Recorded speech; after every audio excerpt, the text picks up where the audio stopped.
Welcome to my channel. Subscribe and enjoy new stories every day. Let me tell you about the craziest week of my life. It all started with a text. Well, more specifically, the wrong text. My wife, Rachel, and I had been married for 6 years. We met young, fell in love, and I thought she was the one.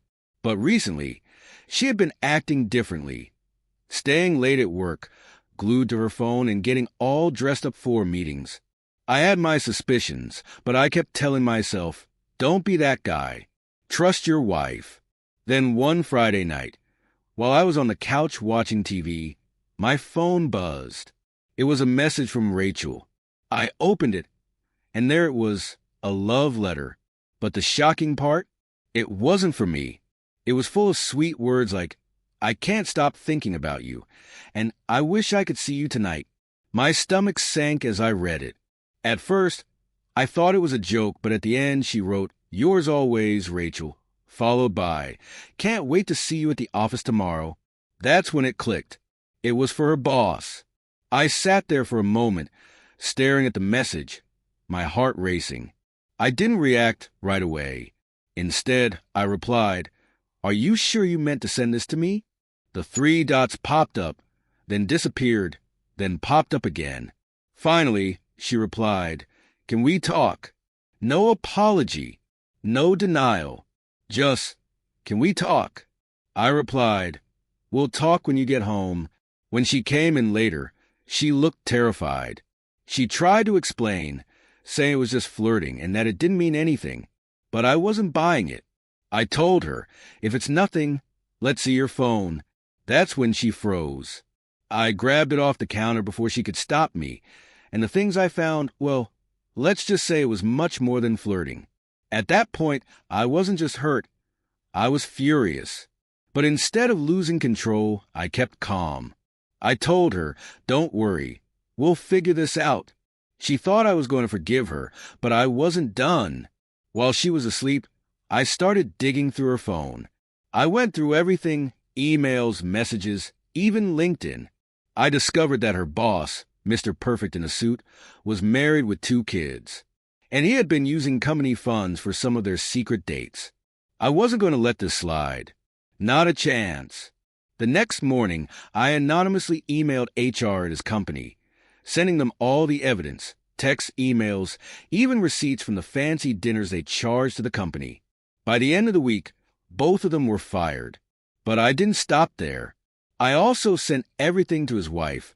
She deserved to know. And let me tell you, she went absolutely nuclear. Rachel came home that Friday, crying and begging me for forgiveness. Apparently, her boss's wife had shown up at his office, causing a huge scene, and now he was going through a divorce. Rachel lost her job too, and suddenly her whole world was falling apart. I told her, you made your bed, now lie in it. The next day, I filed for divorce.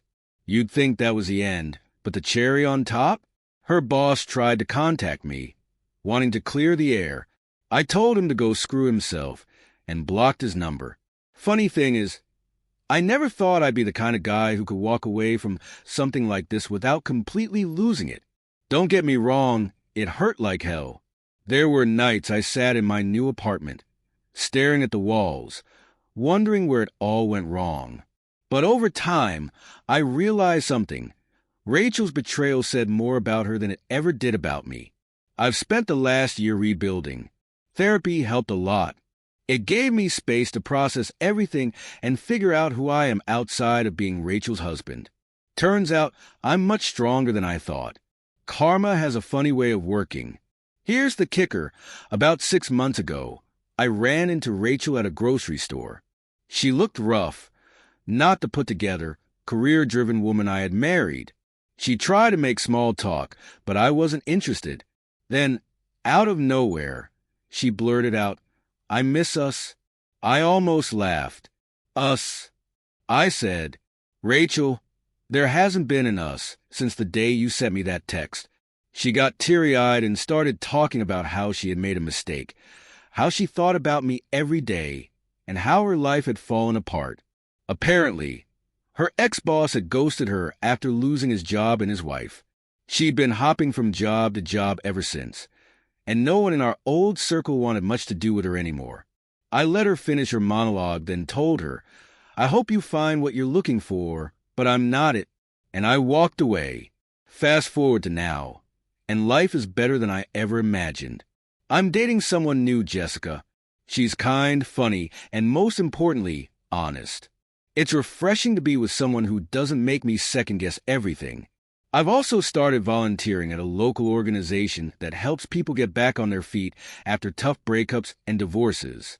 It feels good to turn something so painful into a way to help others.